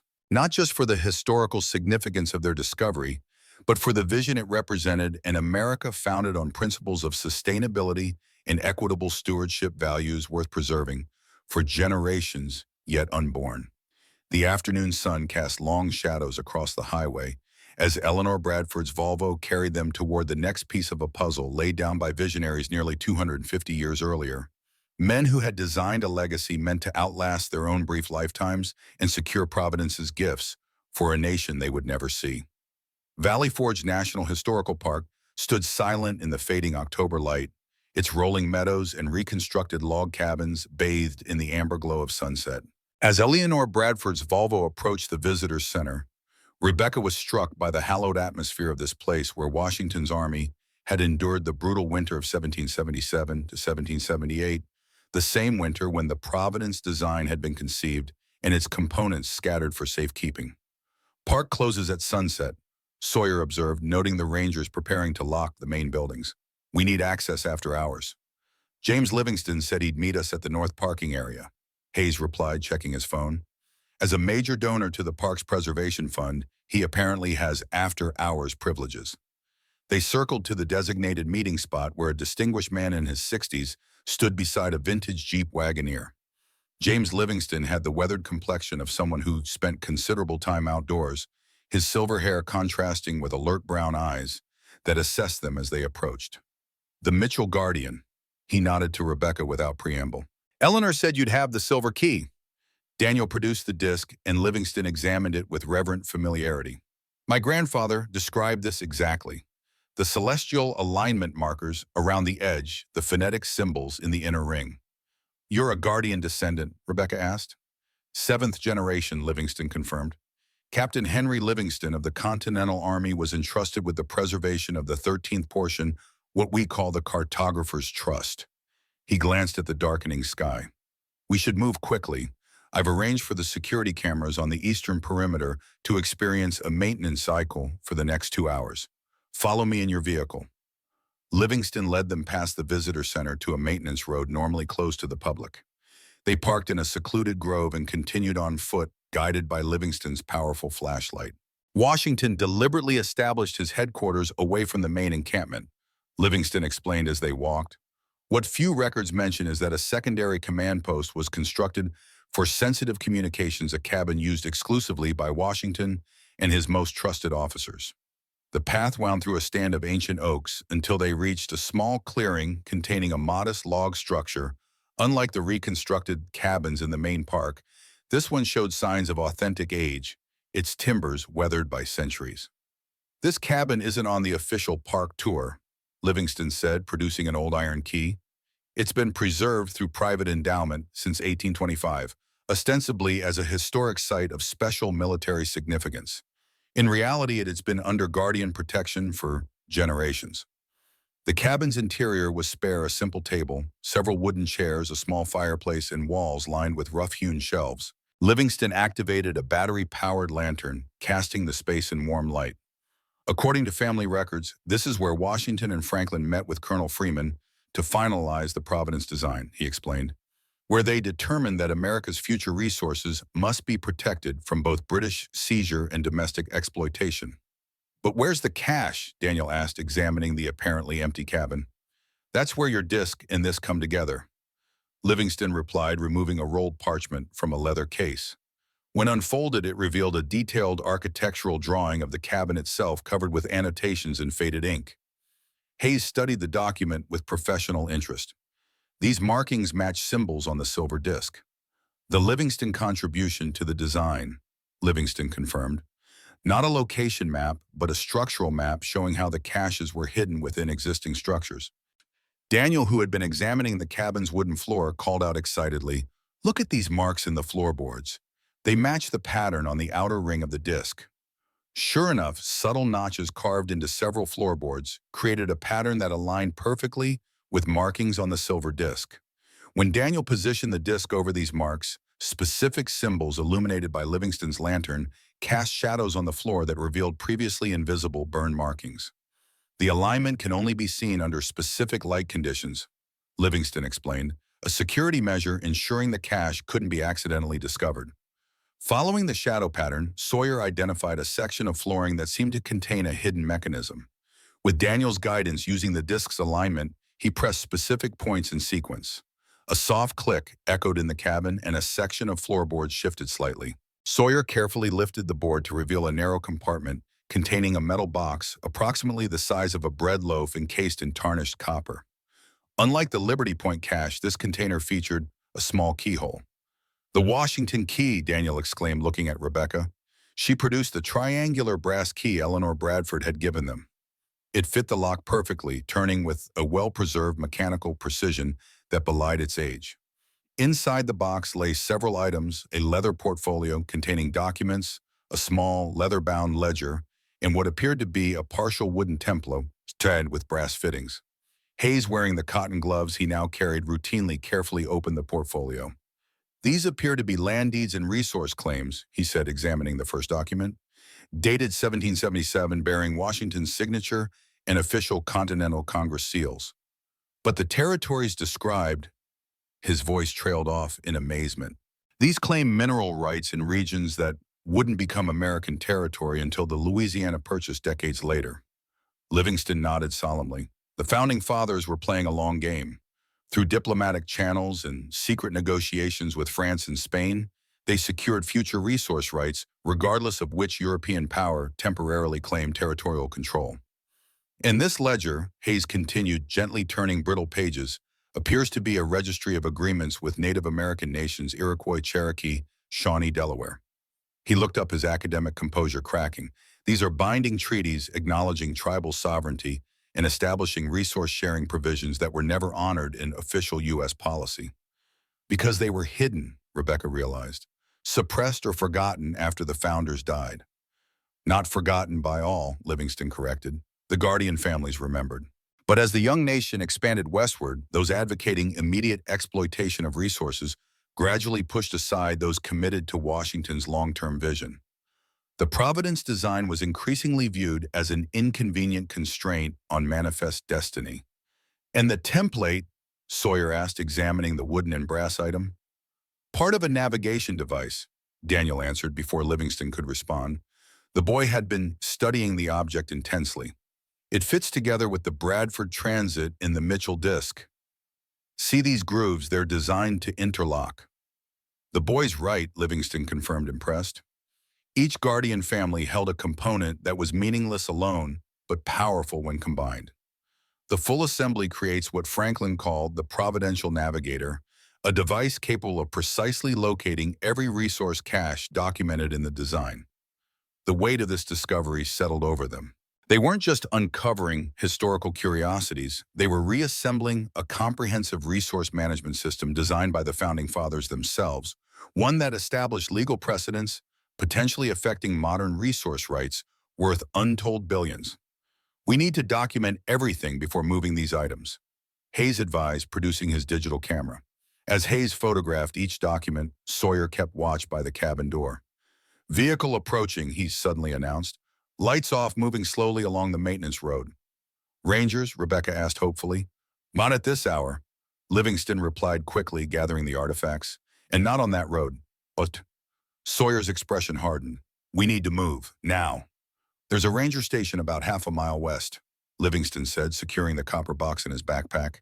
It has a secure communications system linked to park headquarters. Public witnesses are our best protection, Ruth agreed. If we can reach park rangers or local police before Blackwood's people isolate us. Too late, Sawyer interrupted, peering through a small window. 3 SUVs, at least 6 men, deploying in standard containment formation. They're blocking the main path back to our vehicles. Rebecca pulled Daniel close, protective instincts surging. Is there another way out? The old supply trail, Livingston replied, moving to the cabin's rear wall. He shifted a heavy wooden storage box, revealing a narrow door. It follows a creek bed west toward the Schuylkill River. Washington's men used it to bring provisions when British patrols were active. They'll have infrared, Ruth cautioned. Standard equipment for historical security division field teams. Then we split up, Sawyer decided. Multiple heat signatures, multiple directions. Confuse their tracking. Rebecca immediately protested, I'm not separating from Daniel. No one's suggesting that, Sawyer assured her. You, Daniel, and the professor take the artifacts and follow Livingston on the supply trail. Ruth and I will create a diversion, draw them toward the main encampment area. Before Rebecca could argue further, a commanding voice echoed from outside. Mitchell's Antiquities Research Team. This is Alexander Blackwood Historical Security Division. The building is surrounded. Please exit with your hands visible and no one will be harmed. Sawyer moved to the small window again, assessing their situation with combat-honed precision. 6 visible agents, standard tactical gear, sidearms only, no long guns. They're trying to keep this quiet. Which works in our favor, Ruth concluded. They can't risk gunfire in a national park. Too many questions. Professor, Sawyer turned to Hayes. You take point with Livingston. Rebecca and Daniel in the middle. Ruth and I will follow last, then peel off to create the diversion. Hayes looked startled at being assigned leadership, but nodded firmly. I know these historical parks. If Livingston knows the old trails between us, we can navigate to safety. Take this, Ruth handed Rebecca her phone. I've activated a secure messaging channel to Eleanor Bradford. If we're separated, she can coordinate. The rear door opened to reveal a narrow footpath descending toward a shallow ravine. The night had fully descended, the overcast sky blocking moonlight, both hindrance and help in their escape. Stay low, follow the water sound, Livingston instructed as they slipped out one by one. The creek bed provides natural cover from infrared by cooling your heat signature. They moved in silent procession, the gurgle of the small creek masking their footsteps. Behind them, Rebecca could hear Blackwood's amplified voice continuing its demands, growing fainter as they descended deeper into the ravine. Daniel gripped her hand tightly, his young face set with determination beyond his years. The wooden template and several key documents were secured in his backpack. Livingston had insisted on distributing the artifacts among them in case someone was captured. They had covered perhaps a quarter-mile when a shout echoed from behind, followed by the unmistakable beam of powerful flashlights sweeping the trees above the ravine. "They found the rear exit," Livingston whispered. "Move faster." As they quickened their pace along the slippery creek bed, a sudden explosion of light and sound erupted from the direction of the main encampment, car alarms, flashing lights, and what sounded like park emergency sirens. Sawyer and Ruth, Hayes realized, creating their diversion. The distraction worked. The flashlight beams behind them redirected toward the commotion, giving them precious minutes to put distance between themselves and their pursuers. The creek bed eventually widened into a small clearing where an ancient stone wall marked what had once been a Revolutionary War observation post. Livingston paused, consulting his mental map. "The ranger station is about 400 yards in that direction," he pointed west. "But we'll be exposed crossing open ground." "What about the river?" Daniel asked, pointing south where the creek presumably joined the Schuylkill. "Too far." Livingston shook his head. "And we'd still need transportation on the other side." Rebecca's phone vibrated with an incoming message on Ruth's secure channel. Blackwood called reinforcements. State police arriving within 15 minutes, claimed terrorists at historical site. "They're escalating," Hayes said grimly, reading over her shoulder, "using counterterrorism protocols to justify a larger operation." "Which means they're desperate," Livingston observed. "The Providence design materials must be even more significant than we realized. Or more damaging to someone powerful," Rebecca added. Daniel, who had been examining the silver disc under Hayes's small flashlight, suddenly looked up. "Mom, I think I figured out more of the message. When you combine the disc alignments with the wooden template from the Valley Forge cache, it creates a complete cipher key." Despite their precarious situation, they gathered around as Daniel demonstrated how the wooden template created a frame that transformed the seemingly random markings on the disc into readable text when viewed from specific angles. "It's a statement of principles," he translated slowly, "guidelines for how the Providence design should be implemented when recovered." His young voice grew stronger as the message emerged. "These resources are not the property of any individual corporation or temporary government, but the perpetual inheritance of all Americans and the native peoples with whom solemn compacts were made. They shall be managed with wisdom and restraint," Daniel continued, "preserving sufficient abundance for generations, yet unborn, maintaining the balance of nature's systems upon which all prosperity ultimately depends." The profound ecological awareness expressed in this 18th century document, its recognition of sustainability principles centuries before such concepts entered mainstream thought, left them momentarily speechless. "No wonder certain interests want this suppressed," Hayes finally said.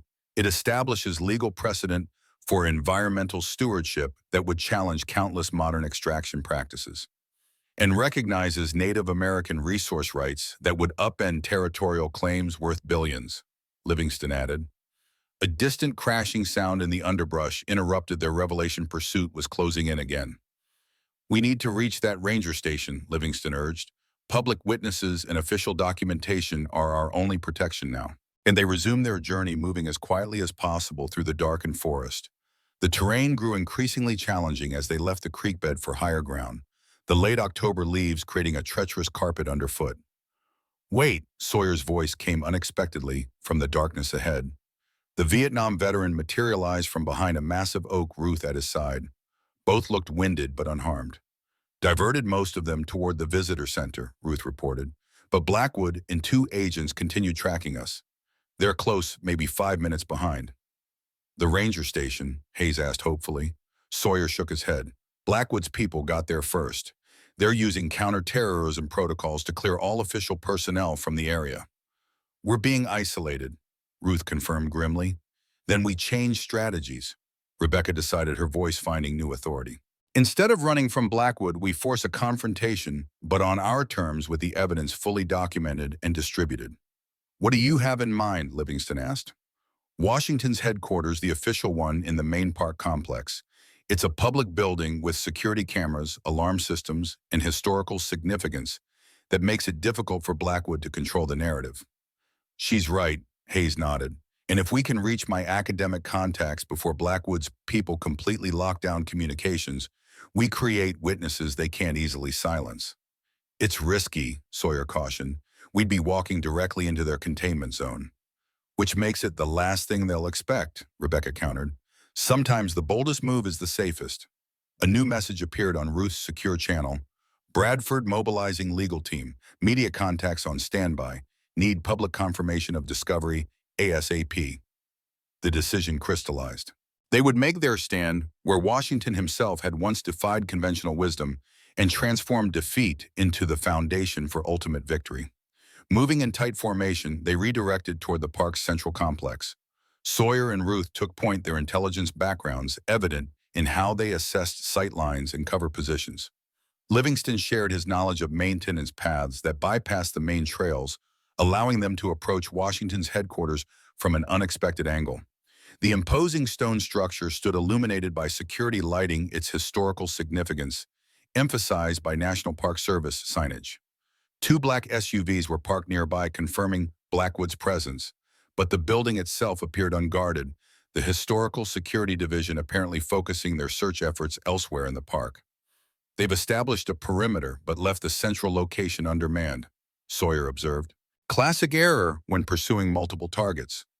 "The building will have security systems," Ruth cautioned. "Motion detectors, cameras." "Good," Rebecca replied. "We want this documented." Hayes produced a small card from his wallet.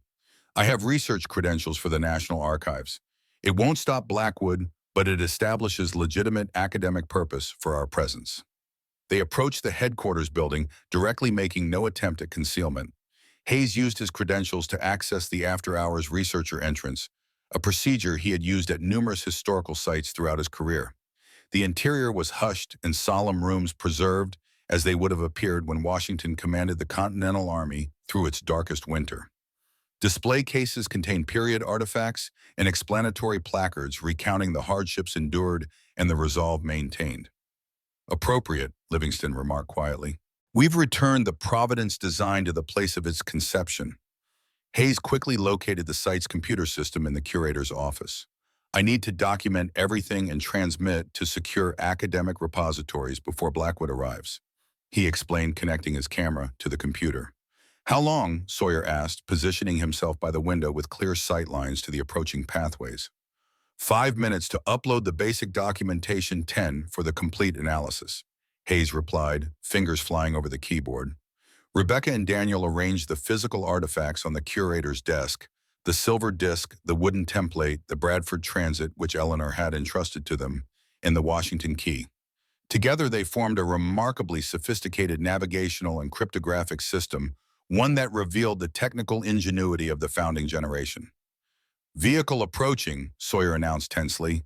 "Black Suburban, no lights." Ruth joined him at the window. "Blackwood, and he's alone, unusual for field operations." "Maybe his team is still searching the perimeter," Livingston suggested. "Or maybe he doesn't want witnesses for what happens next," Sawyer countered grimly. "Upload at 70%, Hayes reported. Another 3 minutes. The Suburban parked beside the other government vehicles, and a tall figure emerged: Alexander Blackwood, his bearing military despite the civilian suit. Even from a distance, his purposeful stride conveyed authority, accustomed to unquestioning obedience. "He's alone," Ruth confirmed, watching through the window. "No tactical team." "Which means he's either confident in his authority or he's operating beyond his official mandate," Sawyer analyzed. "Either way, he's dangerous." The front door opened, and Blackwood entered the building with the casual confidence of someone who expected no resistance. He paused in the main hallway, head tilted slightly, as though listening, then moved unerringly toward the curator's office.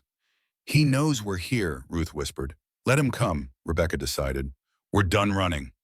When Blackwood appeared in the doorway, his composed expression revealed only mild surprise at finding them waiting. He was taller than Rebecca had expected, with silver-threaded dark hair and the weathered features of a man who had spent considerable time in field operations despite his executive position. The Naval Academy ring Ruth had mentioned gleamed on his right hand. Ms. Morgan, he nodded with incongruous civility. Dr. Hayes, and the Mitchell boy Daniel, correct, I see you've assembled quite a collection of historical artifacts. His gaze swept over the items displayed on the desk, lingering on the silver disc. Items that fall under my department's jurisdiction. These artifacts belong to the American people, Rebecca replied steadily. Not to your department, which according to our research operates without congressional oversight or public accountability. National security concerns often necessitate discretion, Blackwood countered smoothly. The Providence design materials contain sensitive information with significant implications for resource management and territorial sovereignty, which is precisely why they shouldn't be suppressed. Hayes interjected, his computer continuing to upload documents in the background. These materials reveal the Founding Fathers' original intent regarding sustainable resource management and indigenous rights principles, deliberately obscured by subsequent administrations. Blackwood's expression remained impassive, but something flickered in his eyes. Not anger, but something more complex. You misunderstand my purpose, he said finally. The Historical Security Division doesn't exist to suppress this information, but to control its release. There are powerful interests, corporate, political, international, who would exploit or destroy these materials if their implications became widely known. So you appoint yourself sole arbiter of Founding Father intentions? Livingston challenged. My family has protected their portion of the design for 8 generations without government assistance. And how many other Guardian families lost their portions? Blackwood countered. How many caches were discovered by treasure hunters, construction projects, or natural disasters over the centuries? My division has recovered and preserved 4 such collections since our founding in 1934. This revelation momentarily silenced them. The possibility that Blackwood's organization might have legitimate preservation motives complicated their assumptions. If preservation is your goal, Rebecca said carefully, why the aggressive tactics? Breaking into my uncle's shop's surveillance pursuit. Because time is critical, Blackwood replied, an unexpected urgency entering his voice. There's another player in this game, one far less concerned with historical preservation than my division. He reached slowly into his jacket, telegraphing his movements to avoid alarming Sawyer, whose vigilance remained evident. He produced a photograph and placed it on the desk. Edward Harrington, CEO of Continental Resource Partners, a conglomerate specializing in mining timber and water rights. His organization has been systematically researching and acquiring properties associated with Guardian families for the past decade. Rebecca studied the photograph of a distinguished-looking man in his 60s, noting his confident smile and cold eyes. What's his interest in the Providence design, she asked. Suppression, not preservation, Blackwood answered. His company's extraction operations across North America would face unprecedented legal challenges if the design's sustainability provisions and indigenous compacts were validated as historically authentic. And you expect us to believe you're the noble protector against corporate greed? Ruth asked skeptically. I expect you to recognize complex reality, Blackwood replied. Yes, certain elements within the government would prefer these materials remain controlled, but others, myself included, believe their principles should inform modern resource policy. The question isn't whether this information should be public, but how it becomes public and whether we're prepared for the consequences. Upload complete, Hayes announced quietly. Blackwood's gaze shifted to the computer, understanding dawning in his expression. You've distributed the documentation to 17 independent academic repositories, Hayes confirmed, with simultaneous release protocols if any attempt is made to suppress them. For the first time, Blackwood's composed facade showed signs of strain. He pinched the bridge of his nose, a gesture suggesting both frustration and reluctant respect.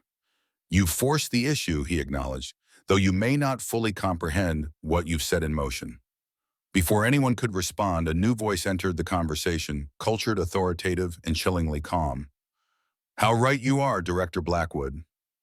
In the doorway stood an elegant man in his 60s, impeccably dressed in a tailored suit despite the late hour. Rebecca immediately recognized him from the photograph, Edward Harrington. Behind him stood 2 men with the unmistakable bearing of private security professionals, their hands resting near concealed weapons. Your surveillance tactics have grown predictable, Harrington addressed Blackwood with casual disdain. Following your containment team through the park was embarrassingly simple. Blackwood's posture shifted subtly, his hand moving fractionally toward what Rebecca now realized must be his own concealed weapon. This is a federal investigation, Harrington, he stated flatly. Your presence constitutes interference with government operations. Technically, I'm a concerned citizen, assisting with the recovery of historically significant artifacts, Harrington replied with a thin smile. My company has substantial expertise in historical preservation, after all. His gaze moved to the items displayed on the desk, lingering on the documents. The Providence design, he mused.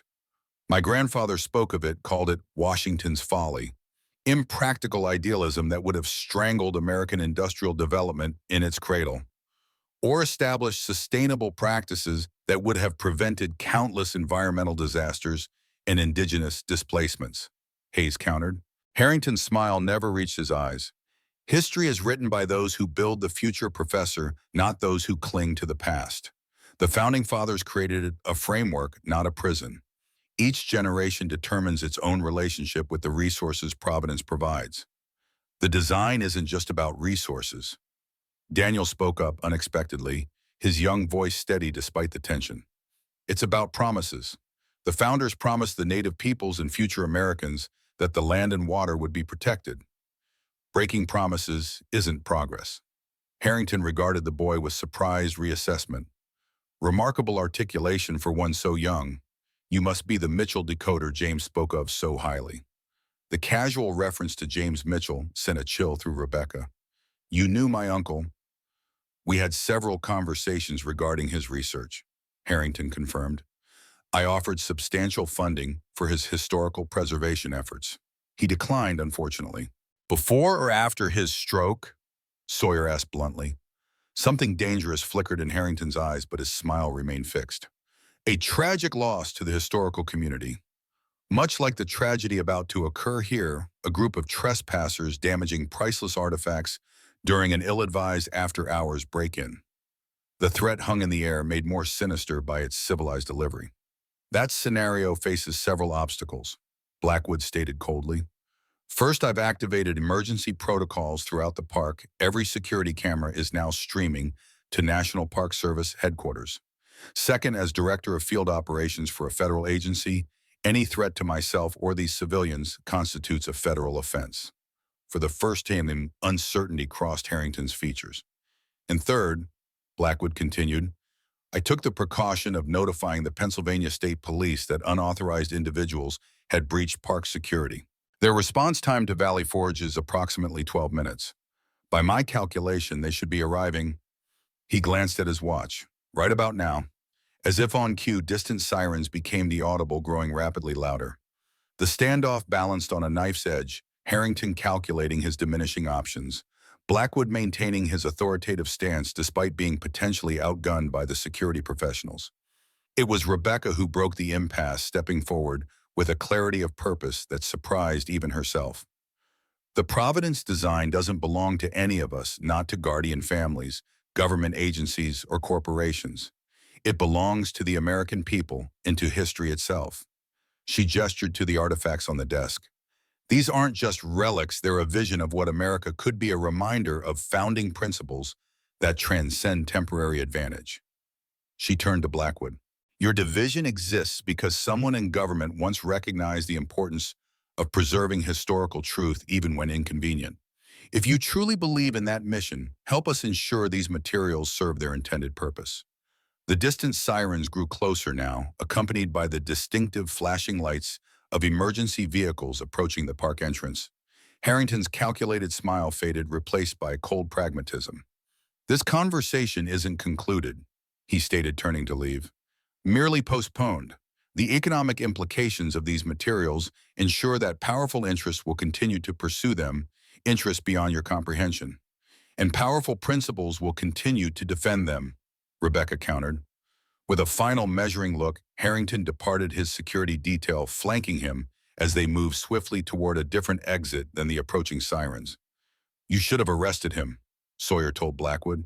Without evidence linking him directly to any crime, he'd be released within hours, and we'd face corporate attorneys challenging every aspect of this discovery. Blackwood shook his head. Strategic retreat serves him better than confrontation with witnesses present.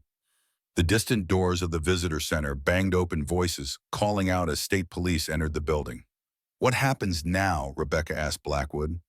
That depends largely on you, he replied with unexpected candor. The documentation has been distributed beyond my division's ability to contain. The physical artifacts, however, require protection beyond what private citizens can provide. You're proposing collaboration, Hayes realized. I'm acknowledging reality, Blackwood corrected. The Providence design will become public knowledge. The only questions are how and when. My division can ensure proper authentication, preservation, and controlled release that minimizes economic disruption while honoring the original intent. Under public oversight, Rebecca stipulated, academic verification, tribal consultation, transparent processes. Those terms are negotiable, Blackwood conceded as the sounds of approaching officers grew louder. The next hours passed in a blur of official statements, evidence, documentation, and careful explanations. Blackwood, displaying unexpected diplomatic skill, framed their presence as an authorized academic research team investigating Revolutionary War artifacts with proper credentials, technically true, thanks to Hayes's National Archives authorization. The physical artifacts were placed in temporary protective custody with the National Park Service, with formal acknowledgement of the Guardian family's historical stewardship. Hayes's distributed documentation ensured no single entity could suppress or alter the historical record. By dawn, they had reached an uneasy but functional accord with Blackwood's division.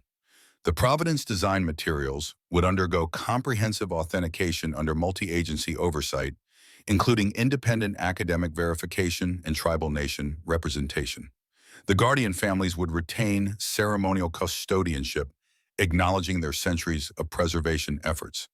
As the first rays of morning sunlight illuminated Washington's headquarters, Rebecca found a quiet moment with Daniel on the building's historic porch. "Are you okay with all this?" she asked her son, whose remarkable composure throughout their ordeal had both impressed and concerned her. Daniel considered the question with characteristic thoughtfulness. "I think Uncle James would be. He didn't want the design hidden forever. He wanted it protected until it could be properly understood." He looked up at her with quiet certainty. "We did that. We found the right moment." Rebecca put her arm around his shoulders, struck by how this extraordinary adventure had transformed them both. What had begun as an unexpected inheritance had become a profound responsibility, one that connected them to both past and future in ways she had never anticipated. "What happens to Mitchell's antiquities now?" Daniel asked.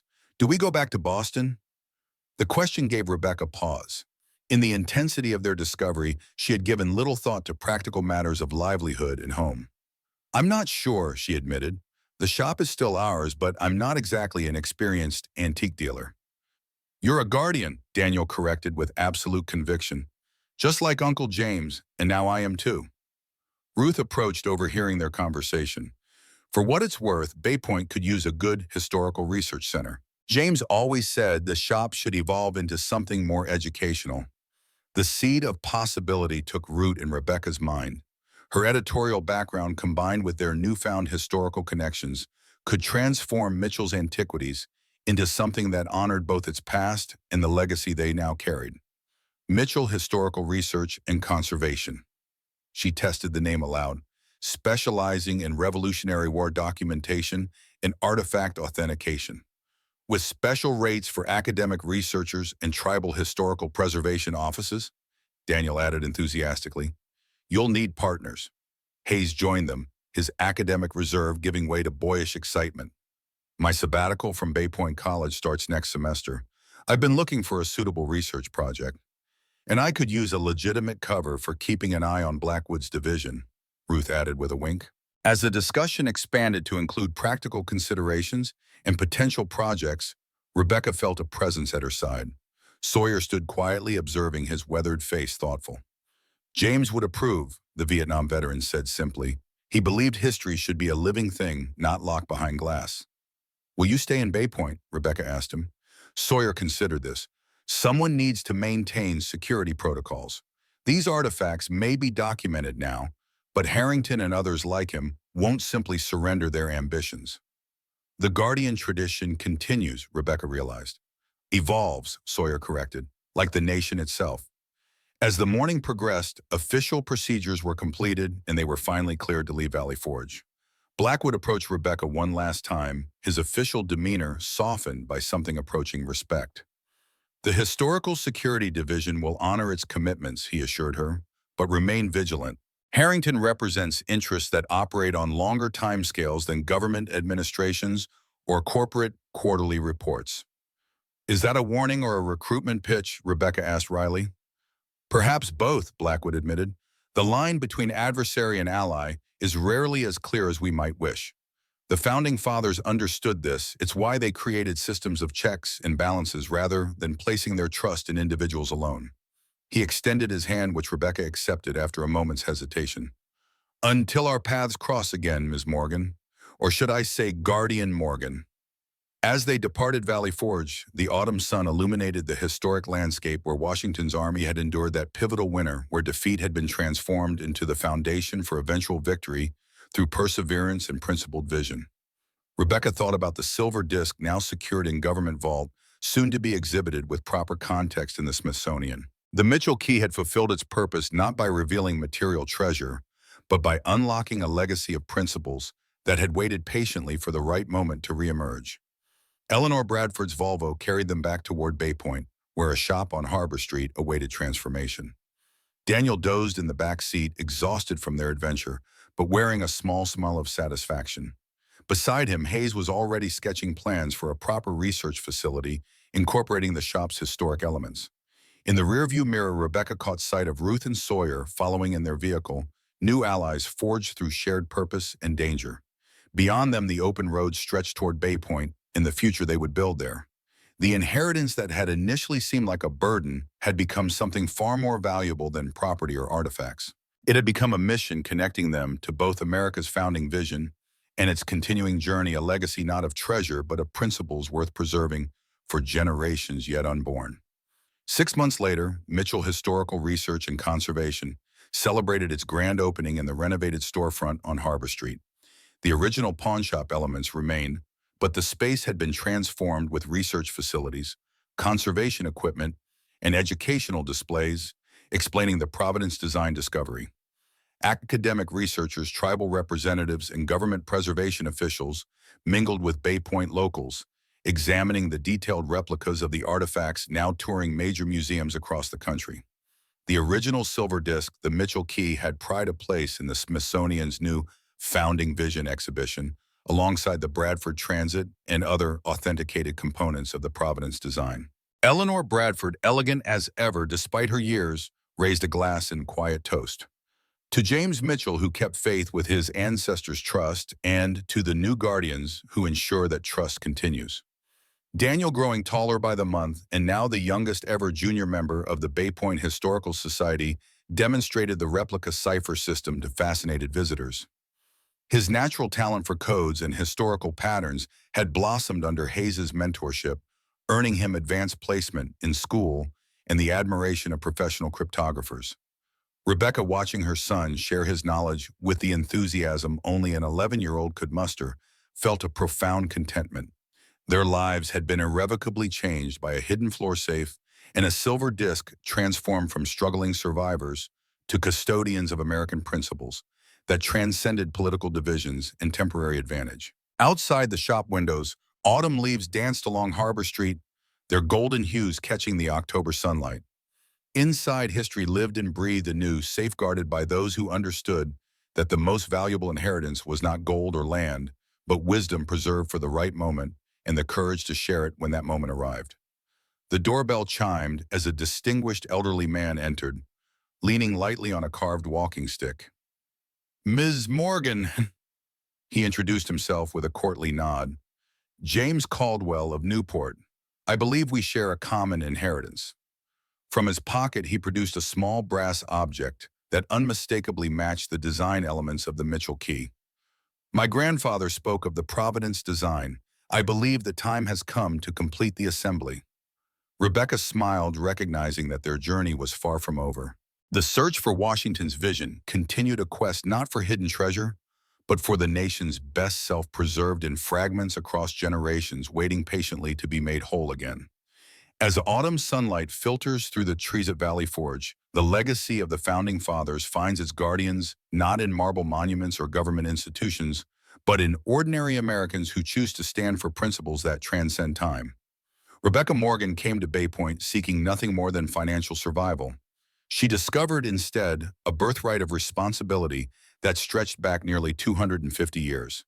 The silver disc, that simple artifact that once guided Washington's most trusted officers, now serves as a compass for a nation still finding its way. In its weathered engravings lies a truth our forefathers understood, that America's greatest wealth was never gold or territory, but the sustainable promise of liberty passed from one generation to the next. What Rebecca and Daniel lost in simplicity, they gained in purpose. What cost them safety brought them meaning. And in the quiet moments between adventures as they walk the same coastal paths once traveled by revolutionary feet, they remind us that some treasures aren't meant to be spent, but preserved. Perhaps the greatest inheritance isn't what we find buried in the past, but what we choose to carry forward into the future. What will you pass on to those who follow in your footsteps?